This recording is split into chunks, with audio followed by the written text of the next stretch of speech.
listening to Second Chance Ministry Radio.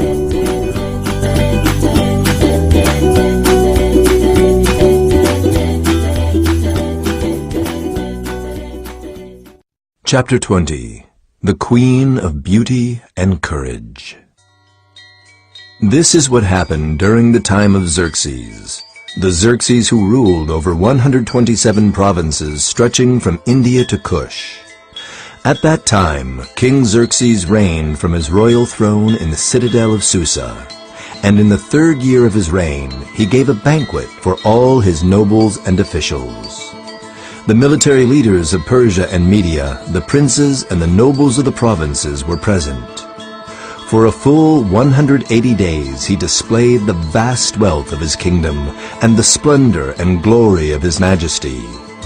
When these days were over, the king gave a banquet lasting 7 days in the enclosed garden of the king's palace for all the people from the least to the greatest who were in the citadel of Susa. The garden had hangings of white and blue linen, fastened with cords of white linen and purple material to silver rings on marble pillars. There were couches of gold and silver on a mosaic pavement of porphyry, marble, mother of pearl, and other costly stones. Wine was served in goblets of gold, each one different from the other, and the royal wine was abundant, in keeping with the king's liberality. By the king's command, each guest was allowed to drink with no restrictions, for the king instructed all the wine stewards to serve each man what he wished. Queen Vashti also gave a banquet for the women in the royal palace of King Xerxes.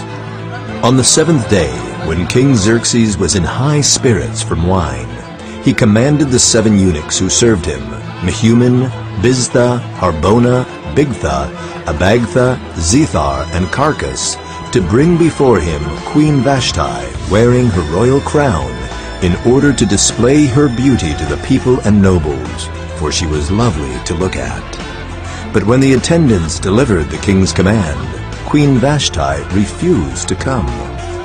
Then the king became furious and burned with anger. Since it was customary for the king to consult experts in matters of law and justice, he spoke with the wise men who understood the times and were closest to the king: Karshena, Shethar, Admatha, Tarshish, Meres, Marsina, and Memucan, the 7 nobles of Persia and Media who had special access to the king and were highest in the kingdom.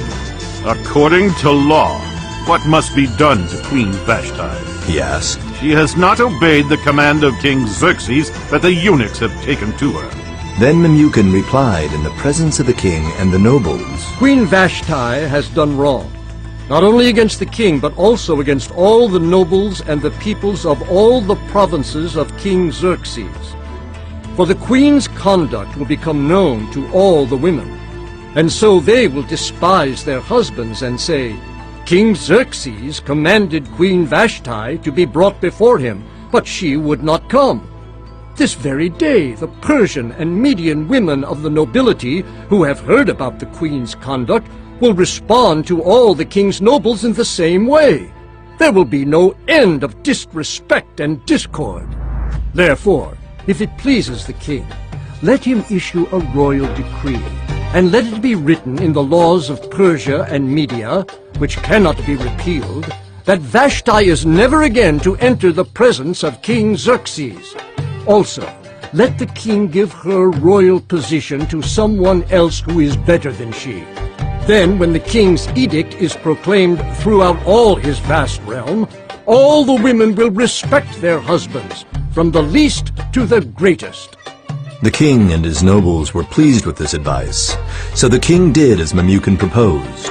He sent dispatches to all parts of the kingdom, to each province in its own script and to each people in their own language, proclaiming that every man should be ruler over his own household, using his native tongue. Later, when King Xerxes' fury had subsided, he remembered Vashti and what she had done and what he had decreed about her. Then the king's personal attendants proposed, Let a search be made for beautiful young virgins for the king.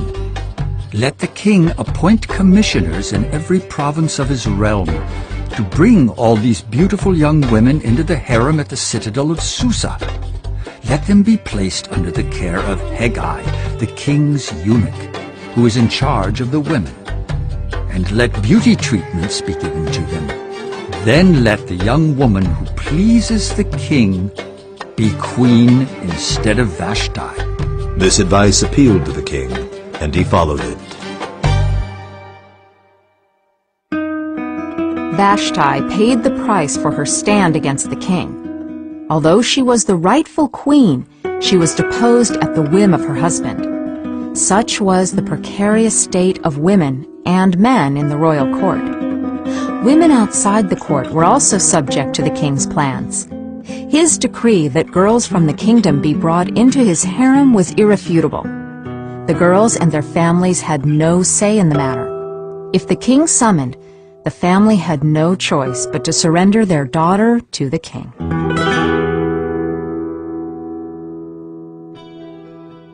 Now there was in the citadel of Susa a Jew of the tribe of Benjamin, named Mordecai, son of Jair, the son of Shimei, the son of Kish, who had been carried into exile from Jerusalem by Nebuchadnezzar, king of Babylon, among those taken captive with Jehoiakim, king of Judah.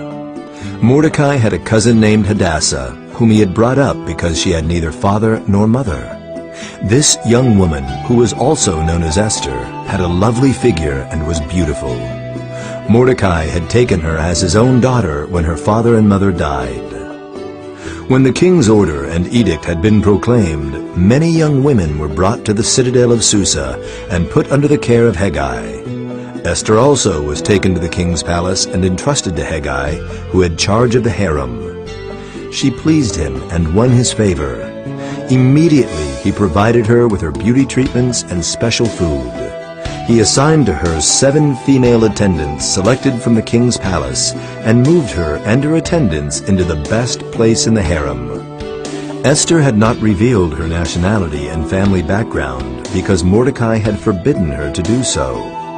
Every day he walked back and forth near the courtyard of the harem to find out how Esther was and what was happening to her. Before a young woman's turn came to go into King Xerxes, she had to complete 12 months of beauty treatments prescribed for the women, 6 months with oil of myrrh and 6 with perfumes and cosmetics. And this is how she would go to the king. Anything she wanted was given her to take with her from the harem to the king's palace. In the evening she would go there, and in the morning return to another part of the harem to the care of Sheashgaz, the king's eunuch, who was in charge of the concubines. She would not return to the king unless he was pleased with her and summoned her by name. When the turn came for Esther, the young woman Mordecai had adopted, the daughter of his uncle Abihail, to go to the king, she asked for nothing other than what Hegai, the king's eunuch who was in charge of the harem, suggested. And Esther won the favor of everyone who saw her. She was taken to King Xerxes in the royal residence in the 10th month, the month of Tebeth, in the 7th year of his reign. Now the king was attracted to Esther more than to any of the other women, and she won his favor and approval more than any of the other virgins. So he set a royal crown on her head and made her queen instead of Vashti. And the king gave a great banquet, Esther's banquet, for all his nobles and officials. He proclaimed a holiday throughout the provinces and distributed gifts with royal liberality. When the virgins were assembled a second time, Mordecai was sitting at the king's gate.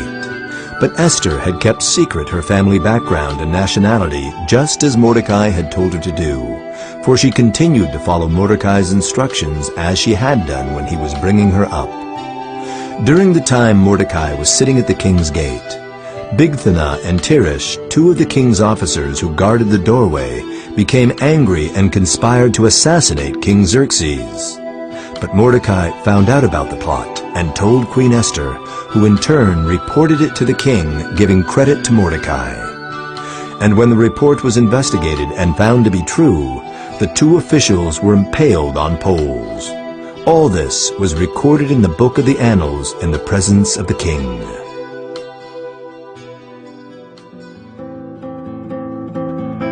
Haman, a noble in the king's court, was not aware of Esther's background and Mordecai's loyalty to the king or he may not have plotted so openly against the Jews. However, Jewish tradition considers him to have been a descendant of the Amalekite king Agag, an enemy of Israel during Saul's reign. The Amalekites were ancient enemies of the Jews, so perhaps his confrontation with Mordecai and resulting decree against the Jews was inevitable.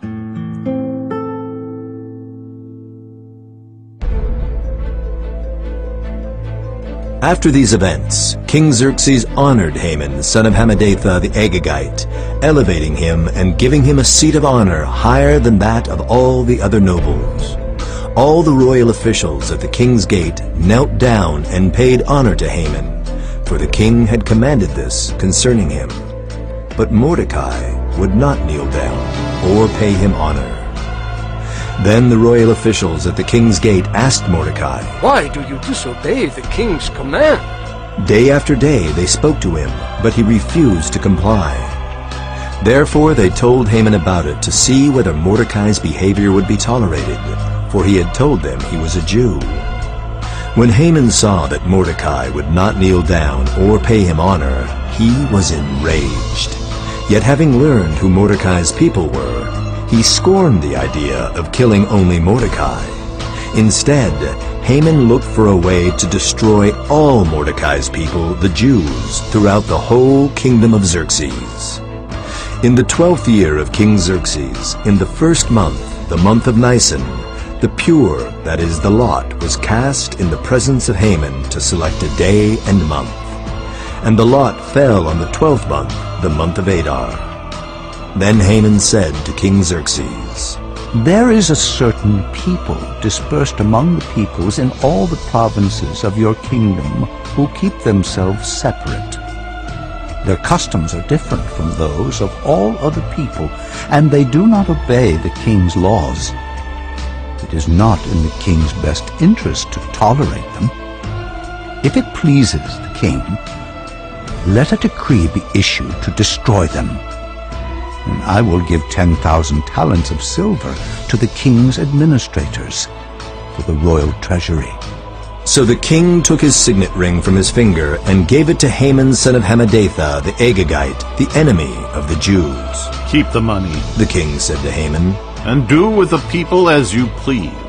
Then on the 13th day of the first month, the royal secretaries were summoned. They wrote out in the script of each province and in the language of each people all Haman's orders to the king's satraps, the governors of the various provinces, and the nobles of the various peoples. These were written in the name of King Xerxes himself and sealed with his own ring. Dispatches were sent by couriers to all the king's provinces with the order to destroy, kill, and annihilate all the Jews, young and old, women and children, on a single day, the 13th day of the 12th month, the month of Adar, and to plunder their goods. A copy of the text of the edict was to be issued as law in every province and made known to the people of every nationality so they would be ready for that day. The couriers went out, spurred on by the king's command, and the edict was issued in the citadel of Susa. The king and Haman sat down to drink, but the city of Susa was bewildered.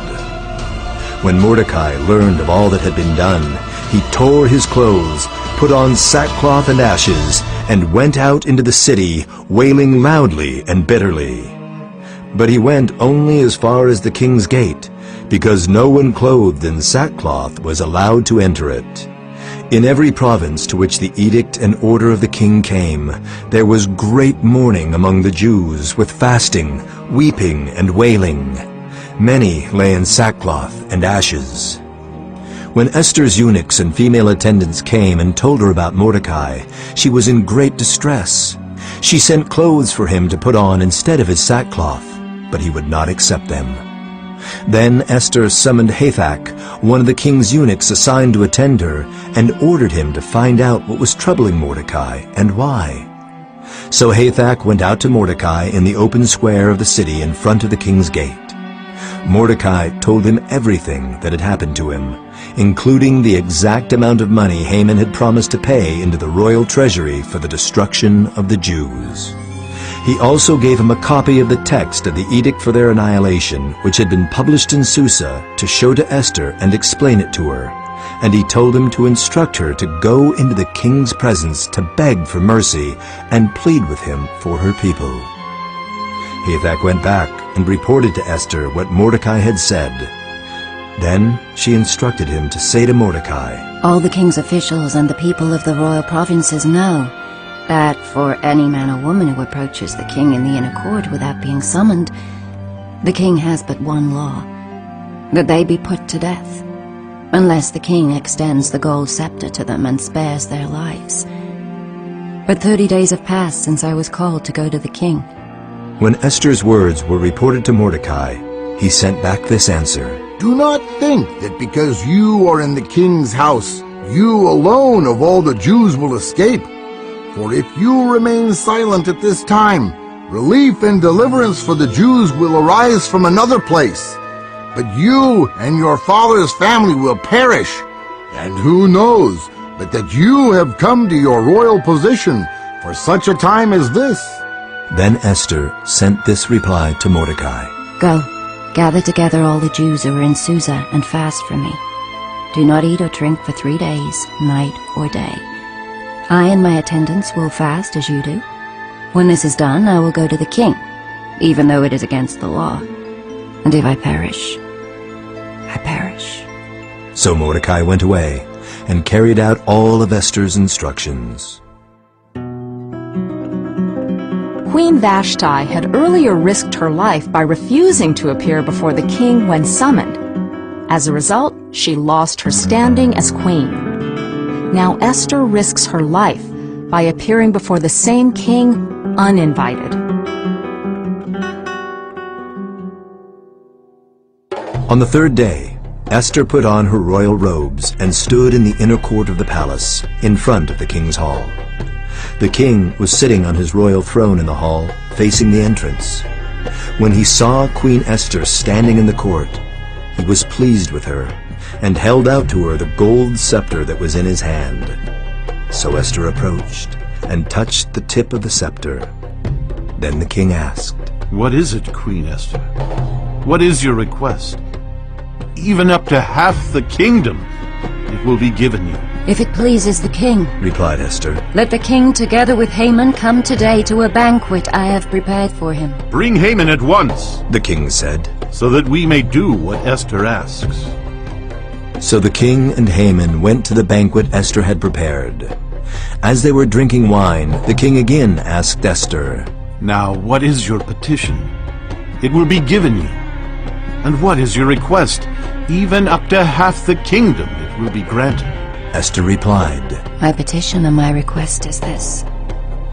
If the king regards me with favor, and if it pleases the king to grant my petition and fulfill my request, let the king and Haman come tomorrow to the banquet I will prepare for them. Then I will answer the king's question." Haman went out that day happy and in high spirits. But when he saw Mordecai at the king's gate and observed that he neither rose nor showed fear in his presence, he was filled with rage against Mordecai. Nevertheless, Haman restrained himself and went home. Calling together his friends and Zeresh his wife, Haman boasted to them about his vast wealth, his many sons, and all the ways the king had honored him, and how he had elevated him above the other nobles and officials. And that's not all. Haman added, I'm the only person Queen Esther invited to accompany the king to the banquet she gave. And she has invited me along with the king tomorrow. But all this gives me no satisfaction, as long as I see that Jew Mordecai sitting at the king's gate. His wife Zeresh and all his friends said to him, Have a pole set up, reaching to a height of 50 cubits, and ask the king in the morning to have Mordecai impaled on it. Then go with the king to the banquet and enjoy yourself. This suggestion delighted Haman, and he had the pole set up. That night the king could not sleep. So he ordered the book of the Chronicles, the record of his reign, to be brought in and read to him. It was found recorded there that Mordecai had exposed Bigthana and Teresh, two of the king's officers who guarded the doorway, who had conspired to assassinate King Xerxes. What honor and recognition has Mordecai received for this? The king asked. Nothing has been done for him, His attendants answered. The king said, Who is in the court? Now Haman had just entered the outer court of the palace to speak to the king about impaling Mordecai on the pole he had set up for him. His attendants answered, Haman is standing in the court. Bring him in. The king ordered. When Haman entered, the king asked him, What should be done for the man the king delights to honor? Now Haman thought to himself, Who is there that the king would rather honor than me? So he answered the king, For the man the king delights to honor, have them bring a royal robe the king has worn, and a horse the king has ridden, one with a royal crest placed on its head. Then let the robe and horse be entrusted to one of the king's most noble princes. Let them robe the man the king delights to honor, and lead him on the horse through the city streets, proclaiming before him, This is what is done for the man the king delights to honor. Go at once. the king commanded Haman. Get the robe and the horse, and do just as you have suggested for Mordecai the Jew, who sits at the king's gate. Do not neglect anything you have recommended. So Haman got the robe and the horse. He robed Mordecai and led him on horseback through the city streets, proclaiming before him, This is what is done for the man the king delights to honor. Afterward, Mordecai returned to the king's gate. But Haman rushed home with his head covered in grief and told Zeresh his wife and all his friends everything that had happened to him. His advisers and his wife Zeresh said to him, Since Mordecai, before whom your downfall has started, is of Jewish origin, you cannot stand against him. You will surely come to ruin. While they were still talking with him, the king's eunuchs arrived and hurried Haman away to the banquet Esther had prepared. So the king and Haman went to Queen Esther's banquet, and as they were drinking wine on the second day, the king again asked, Queen Esther, what is your petition? It will be given you. What is your request? Even up to half the kingdom it will be granted. Then Queen Esther answered, If I have found favor with you, your majesty, and if it pleases you, grant me my life. This is my petition, and spare my people. This is my request. For I and my people have been sold to be destroyed, killed, and annihilated. If we'd merely been sold as male and female slaves, I would have kept quiet, because no such distress would justify disturbing the king. King Xerxes asked Queen Esther, Who is he? Where is he? The man who has dared to do such a thing. Esther said, An adversary and enemy, this vile Haman. Then Haman was terrified before the king and queen. The king got up in a rage, left his wine, and went out into the palace garden. But Haman, realizing that the king had already decided his fate, stayed behind to beg Queen Esther for his life. Just as the king returned from the palace garden to the banquet hall, Haman was falling on the couch where Esther was reclining. The king exclaimed, Will he even molest the queen while she is with me in the house? As soon as the word left the king's mouth, they covered Haman's face. Then Harbona, one of the eunuchs attending the king, said, A pole reaching to a height of 50 cubits stands by Haman's house. He had it set up for Mordecai, who spoke up to help the king. The king said, Impale him on it! So they impaled Haman on the pole he had set up for Mordecai.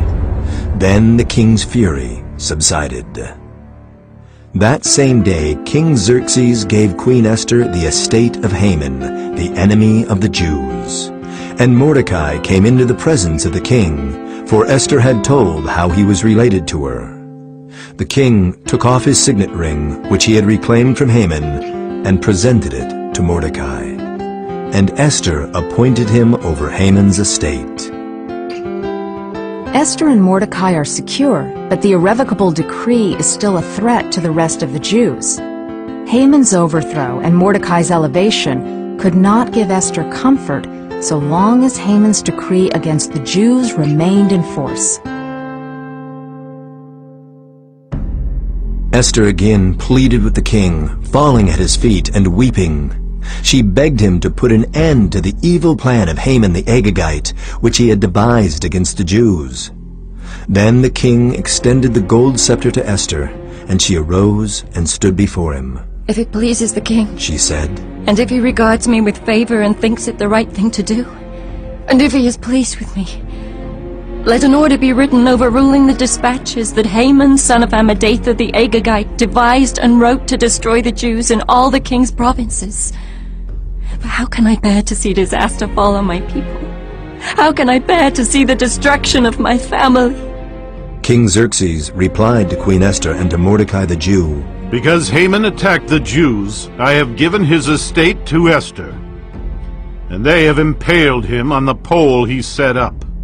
Now, write another decree in the king's name in behalf of the Jews as seems best to you, and seal it with the king's signet ring. For no document written in the king's name and sealed with his ring can be revoked. At once the royal secretaries were summoned on the 23rd day of the 3rd month, the month of Sivan. They wrote out all Mordecai's orders to the Jews and to the satraps, governors, and nobles of the 127 provinces stretching from India to Cush. These orders were written in the script of each province and the language of each people, and also to the Jews in their own script and language. Mordecai wrote in the name of King Xerxes, sealed the dispatches with the king's signet ring, and sent them by mounted couriers who rode fast horses especially bred for the king. The king's edict granted the Jews in every city the right to assemble and protect themselves, to destroy, kill, and annihilate the armed men of any nationality or province who might attack them and their women and children, and to plunder the property of their enemies. The day appointed for the Jews to do this in all the provinces of King Xerxes was the 13th day of the 12th month, the month of Adar. A copy of the text of the edict was to be issued as law in every province and made known to the people of every nationality so that the Jews would be ready on that day to avenge themselves on their enemies. The couriers riding the royal horses went out, spurred on by the king's command, and the edict was issued in the citadel of Susa. When Mordecai left the king's presence, he was wearing royal garments of blue and white, a large crown of gold, and a purple robe of fine linen. And the city of Susa held a joyous celebration. For the Jews, it was a time of happiness and joy, gladness and honor. In every province and in every city to which the edict of the king came, there was joy and gladness among the Jews, with feasting and celebrating. And many people of other nationalities became Jews, because fear of the Jews had seized them. On the 13th day of the 12th month, the month of Adar, the edict commanded by the king was to be carried out. On this day, the enemies of the Jews had hoped to overpower them. But now the tables were turned, and the Jews got the upper hand over those who hated them. The Jews assembled in their cities in all the provinces of King Xerxes to attack those determined to destroy them. No one could stand against them, because the people of all the other nationalities were afraid of them. And all the nobles of the provinces, the satraps, the governors, and the king's administrators helped the Jews, because fear of Mordecai had seized them. Mordecai was prominent in the palace. His reputation spread throughout the provinces, and he became more and more powerful. The Jews struck down all their enemies with the sword, killing and destroying them, and they did what they pleased to those who hated them. In the citadel of Susa, the Jews killed and destroyed 500 men. They also killed Parshandatha, Dalphon, Aspatha, Poratha, Adalia, Eridatha, Parmashta, Erisai, Eridai, and Visatha, the 10 sons of Haman, son of Hammedatha, the enemy of the Jews. But they did not lay their hands on the plunder. The number of those killed in the citadel of Susa was reported to the king that same day. The king said to Queen Esther, The Jews have killed and destroyed 500 men and the 10 sons of Haman in the citadel of Susa. What have they done in the rest of the king's provinces? Now, what is your petition? It will be given you. What is your request? It will also be granted. If it pleases the king, Esther answered, give the Jews in Susa permission to carry out this day's edict tomorrow also, and let Haman's 10 sons be impaled on poles. So the king commanded that this be done. An edict was issued in Susa, and they impaled the 10 sons of Haman. The Jews in Susa came together on the 14th day of the month of Adar, and they put to death in Susa 300 men, but they did not lay their hands on the plunder. Meanwhile, the remainder of the Jews who were in the king's provinces also assembled to protect themselves and get relief from their enemies. They killed 75,000 of them, but did not lay their hands on the plunder. This happened on the 13th day of the month of Adar, and on the 14th they rested and made it a day of feasting and joy. This story of Esther and Mordecai is also the story of the beginnings of one of the annual Jewish festivals, the Festival of Purim. The story also keeps the memory alive of the great deliverance of the Jewish people during the reign of Xerxes.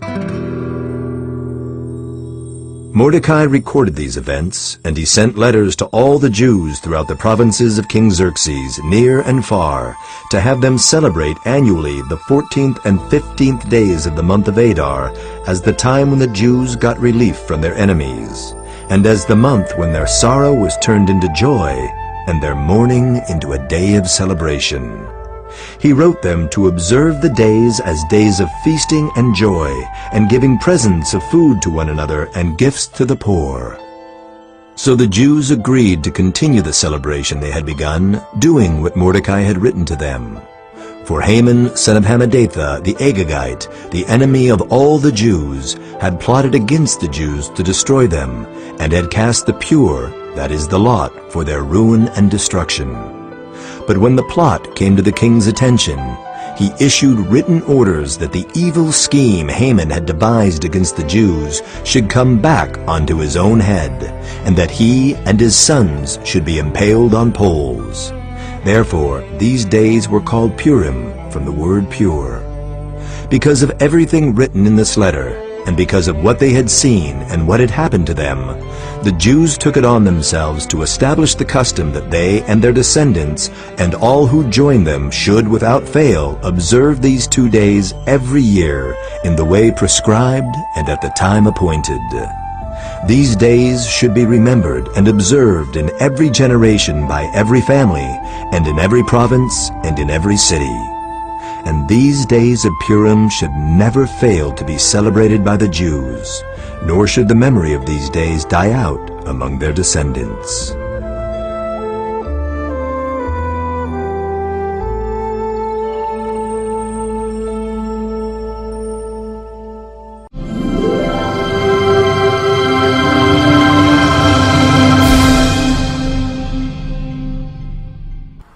You are listening to Second Chance Ministry Radio.